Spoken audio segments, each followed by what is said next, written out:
Bonjour mes amis. Le silence radio, ça marche souvent. C'est-à-dire que vous avez vu que dans la plupart de mes vidéos YouTube, je parle de ça, faire un silence radio. Mais dans certains cas, ça ne fonctionne pas et c'est ce qu'on va voir aujourd'hui. Est-ce que vous avez coupé le contact et ça donnera quelque chose, ça va attirer votre ex, ou est-ce qu'au contraire, c'est perdu d'avance? C'est ce qu'on va voir aujourd'hui. Mais avant ceci, je vous parle de ça. Petit aparté dans la vidéo, pour celles et ceux qui se demandent s'il y a une chance de récupérer leur ex ou si c'est peine perdue. Mon équipe et moi-même avons réalisé un test qui s'appelle « Avez-vous une chance de récupérer votre ex ?» Faites ce test en moins de 60 secondes et vous saurez exactement où vous en êtes. Et surtout, quelles sont vos chances de récupérer cette personne. Cliquez sur le lien dans la description et commencez dès maintenant. Alors tout d'abord, pourquoi est-ce que ça fonctionne si bien ? Parce que tout simplement, on est sur ce qui s'appelle le principe psychologique du manque. On joue sur la rareté. Moins quelque chose est disponible, plus on va le vouloir. Par exemple, quand tu veux entrer en boîte de nuit, si jamais le videur, le vigile devant ne sélectionne que quelques personnes, parce qu'il est très select, parce que c'est compliqué de rentrer dedans, tout le monde veut y aller. Parce que cette pierre précieuse est très rare, quand tu vas chez un joaillier, et ben forcément, plus c'est rare et plus son prix sera cher. Et c'est aussi en second, et je vais mettre mes lunettes pour ça, parce que à mon âge, je ne vois plus rien, c'est l'effet de la privation sensorielle. Quand quelqu'un est coupé de quelque chose, il va ressentir un manque émotionnel. Ton ex te pensait acquis, acquise, et tout d'un coup, il découvre que ce n'est plus si simple. Tu lui as couru après pendant des semaines, pendant des mois, tout d'un coup, plus rien. C'est ce qui fait que tu avais cette impression avant de courir ou d'avancer vers ton ex et que ton ex reculait. Tout d'un coup, c'est toi qui te recules.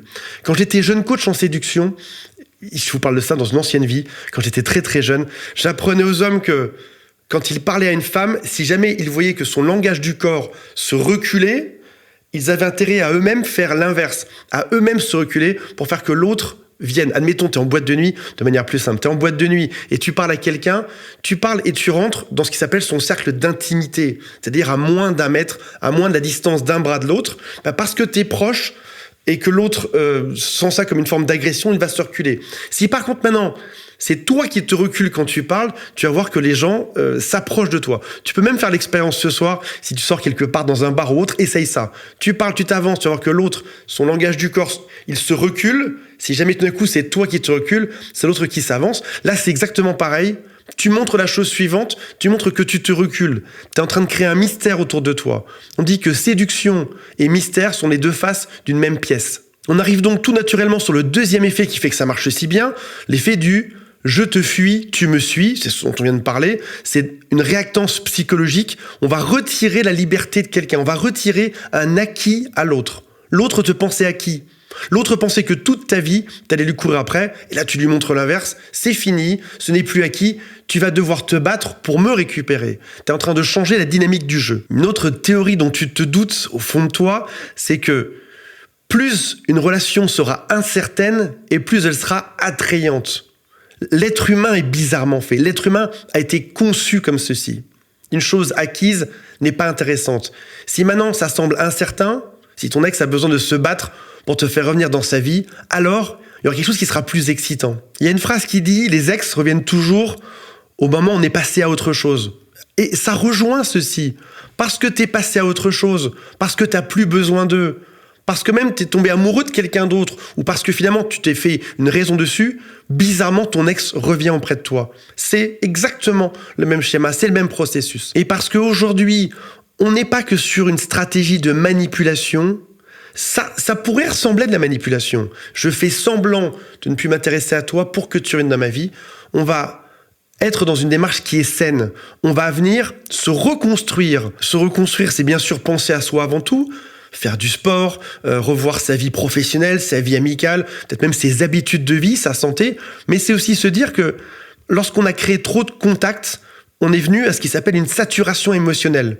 Je t'ai envoyé trop de messages, je t'ai trop supplié, je t'ai envoyé trop d'amour. Vous savez, c'est cette fameuse situation qui est complètement étrange, qui arrive tout le temps.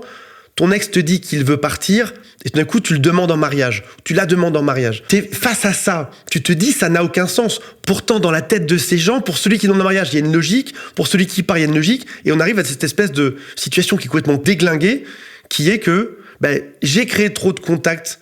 L'autre, on peut plus. L'autre a besoin de se reposer dans son coin. Mais j'ai aussi besoin de me reposer dans mon coin à moi. J'ai créé une formation vidéo en 12 modules qui s'intitule « Récupérer son ex en 60 jours ». Le programme de formation s'affiche juste ici. Pour vous inscrire gratuitement, le lien est dans la description. Le silence radio, c'est aussi ce qui permet de remettre à zéro les émotions et de gommer pas mal d'erreurs du passé. Autant certaines choses sont négatives avant la rupture amoureuse, même pendant la rupture amoureuse, même probablement après la rupture amoureuse. On est toujours sur des actes qui sont négatifs, ou des erreurs, ou des agacements, ou parfois même des insultes, des choses qui peuvent être même très violentes. Et avec le temps, tout ceci va s'apaiser. Ça fait des espèces de grandes vagues de bonheur et de tristesse. Et puis tout d'un coup, on se sépare, et ces espèces de courbes retombent à zéro. On se calme. On arrive à faire la part des choses. On arrive à comprendre quelles étaient les bonnes choses dans le couple, quelles étaient les mauvaises choses. On arrive à effacer les erreurs aussi. Le cerveau est une machine à effacer les erreurs, à se rappeler que du bon. Et heureusement, admettons que ton cerveau aujourd'hui soit juste une chose qui se rappelle que des malheurs. Ce qui est peut-être ce que tu vis aujourd'hui, mais ça reste très temporaire. Dans le temps, tu oublies tous les malheurs, toutes les choses tristes de ta vie. T'as oublié cette fois où on s'est moqué de toi quand t'étais au CM2. T'as oublié cette fois où t'as été très triste en 3e. T'as oublié cette fois où tes parents t'ont refusé quelque chose quand t'avais 18 ans. T'as oublié cette fois où t'as eu honte quelque part en public. Tout ça, ça se gomme dans le temps. Le silence radio est une machine à gommer les choses négatives qui se sont passées dans votre couple et qui va laisser uniquement les bons souvenirs. Ça va aussi venir restaurer l'image de toi dans cette équation. Quand tu es en rupture amoureuse, c'est toi qui supplies. C'est toi qui demandes à l'autre de revenir. Donc tu es dans une posture qui est inférieure. Je te supplie de revenir dans ma vie. Ça veut dire que tu te mets en dessous, l'autre se met au-dessus. Et le silence radio, c'est venir restaurer sa propre valeur. Alors, ça n'a que du bon, et c'est la stratégie que je recommande depuis des années. Fais-le. Ne réfléchis pas, fais-le aujourd'hui. Maintenant, dans certains cas, ça ne fonctionne pas. Première situation, lorsque la situation est émotionnellement terminée depuis très longtemps. Et là, on va arriver sur, typiquement, alors, il y a plusieurs cas de figure. La première, c'est des relations qui sont très longues. Ça fait 20 ans, 30 ans que vous êtes ensemble. On dit qu'on songe pendant tout le dernier tiers de la relation à quitter l'autre. Si jamais ça fait 30 ans que vous êtes ensemble, l'autre songe à partir depuis 10 ans. 10 ans, c'est long et souvent, ça implique un désengagement émotionnel. Ça veut dire que ton ex s'était déjà désinvesti depuis très longtemps. Et c'est vrai que les relations longues sont compliquées à remettre en place. Attention, pas toujours. C'est juste que tu passes peut-être de 50-60% de chance à peut-être 20-25%. Mais même dans des couples plus courts, admettons que ton couple n'ait duré que quelques mois, t'as peut-être vu dès le début l'autre qui s'était désinvesti émotionnellement. Et là, c'est à toi de faire le point. Est-ce qu'on a déjà eu un sommet, un pic? Est-ce que ça s'est déjà très bien passé pendant longtemps et notre rupture, c'est juste qu'à la fin on s'est mal compris? Ou est-ce qu'il y a finalement toujours eu des problèmes là-dedans? Est-ce que lorsqu'on était ensemble, l'autre m'a montré du respect, de la bienveillance? Est-ce que mon couple avait des bases saines? Ou est-ce que finalement, on n'a pas essayé de faire durer quelque chose qui n'aurait pas dû durer aussi longtemps? Quels sont les éléments externes qui nous relient? Pense à ça aussi. Si jamais tu as des enfants ensemble, et bizarrement, ta femme te quitte quand les enfants ont 18 ans, peut-être, je dis bien peut-être que ta femme ou ton mari attendait juste que les enfants soient majeurs pour partir. Si jamais vous avez créé une société ensemble, regarde bien tout ce qui relie et tout ce qui fait que peut-être que des éléments externes ont pu maintenir ce couple pour éventuellement des mauvaises raisons. Il n'y avait plus la connexion émotionnelle, mais on est resté pour d'autres choses externes. Pense à un emprunt immobilier. On vient juste d'acheter la maison, on n'a même pas les moyens financièrement de se séparer pour ça. Du coup, on va rester dedans, mais on ressemble plus à deux colocataires qui survivent qu'à un vrai couple qui a une complicité le soir. Ça nécessite de rentrer dans le détail sur ces points-là, alors n'hésite pas, il y a un lien en dessous pour contacter mon équipe. Il faut voir en détail, c'est quelque chose qui peut... je dirais pas se mesurer facilement, mais en tout cas, on peut estimer une forme de connexion émotionnelle. On peut estimer à partir de quel moment il y a eu une espèce de détachement, et c'est ce qui fait que l'autre a fini par partir. Et en fonction de la durée du détachement, il est plus ou moins simple de se remettre ensemble. Deuxième point, quand est-ce que le silence radio marche moins? Lorsque l'autre est évitant. Un attachement évitant, c'est extrêmement long. Prends une durée de silence radio, multiplie-la par 2, 4, 5 ou 10. L'évitant, comme on l'a vu dans d'autres vidéos, se retrouve très heureux seul. Et ça signifie que ton silence radio aura au début un impact très positif, très libérateur sur lui ou sur elle. ton ex sera réellement heureux d'être seul pendant longtemps. Et puis après ça, au bout de quelques longs mois, ça peut être 6 mois, ça peut être 1 an, ça peut être 1 an et demi, ton ex ressent le manque. Troisième point de figure, si la rupture est liée à une dynamique qui est toxique. Il y avait de la manipulation, il y avait de la perversion. Et je dis ça, c'est pas pour coller une étiquette bêtement pervers narcissique sur ton ex ou sur toi, comme tout le monde le fait aujourd'hui. Il est pervers narcissique, il a fait ceci. Je dis juste que parfois, 2 personnes saines ensemble peuvent entrer dans des mauvaises dynamiques. Il y a des questions d'éducation, d'expérience de vie, de perception.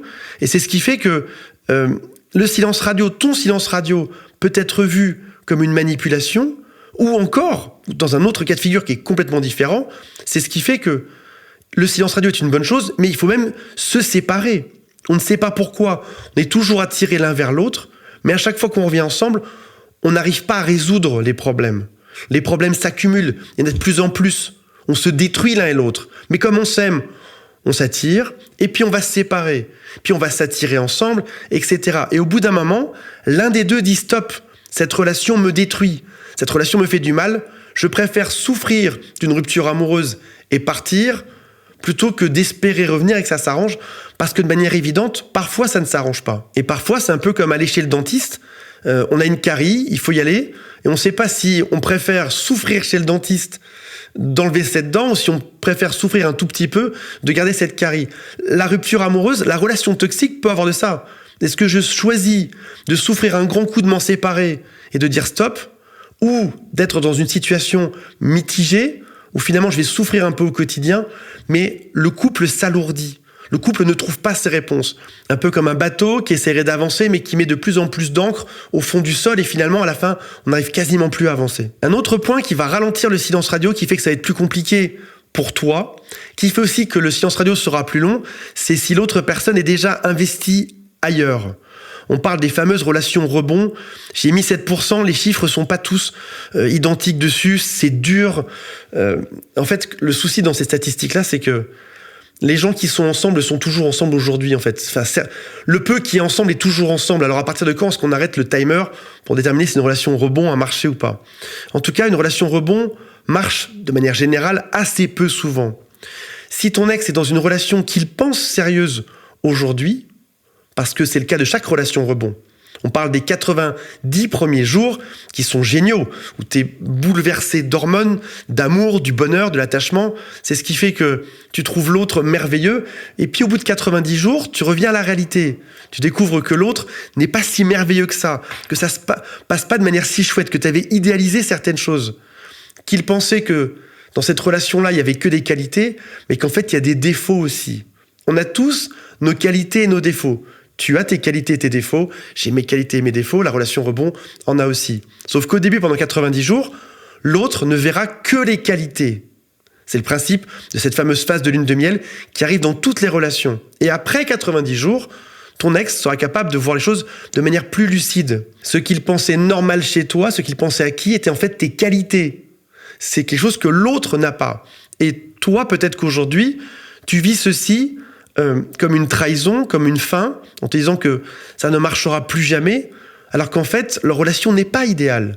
Leur relation a des soucis, heureusement, évidemment, bien sûr. Si vous envisagez de récupérer votre ex et que vous avez besoin de soutien, sachez que depuis 10 ans, je travaille avec des coachs et des psychologues pour accompagner les VIP chez jerécupèremonex.com. Nous ne proposons pas une solution miracle, mais un travail sérieux qui est d'ailleurs noté 4,5 sur 5 sur Trustpilot. Pour en savoir plus, prenez rendez-vous gratuitement avec l'un des membres de notre équipe. Comment bien appliquer un silence radio ? Je vais vous rappeler les bases. Ne pas voir ça comme une technique, mais vous les connaissez en principe. Ne pas voir ça comme une technique, mais comme un vrai travail sur soi.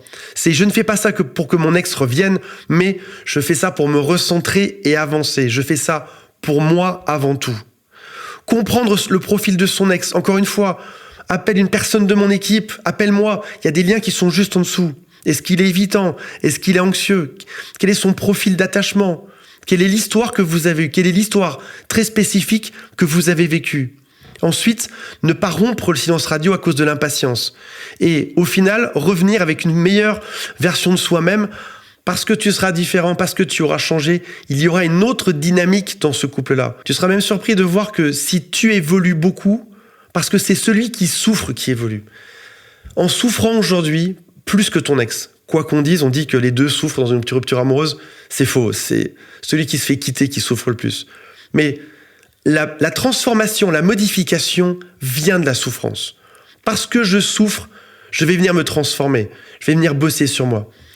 La souffrance est un moteur. La peine est un moteur psychologique. C'est pas le meilleur des moteurs, mais c'est probablement le plus commun et le plus efficace.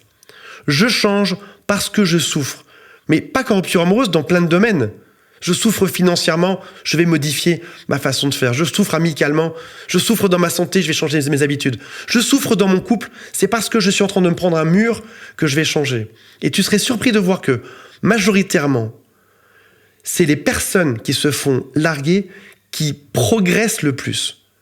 Et dans certains cas de figure, pas tous, mais de manière très régulière, celui qui se fait larguer finit par être rappelé ou rappelle son ex, ils se remettent ensemble et ils réalisent que là où ils se pensaient en dessous en étant largués, après avoir bossé sur eux, ils sont au-dessus. Et de temps en temps, c'est celui qui a été largué la première fois qui finit par larguer l'autre la deuxième fois.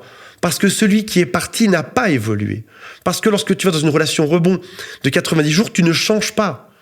Tu es juste emporté par une forme d'amour temporaire. Parce que même s'il reste seul, il ne va pas bosser sur lui. Il n'a même pas la raison de bosser sur lui. Alors que celui qui souffre travaille. Il va à la salle de sport tous les jours, il va lire des livres, il regarde des vidéos, il se remet en cause. Et c'est ça qui fera de toi une meilleure personne.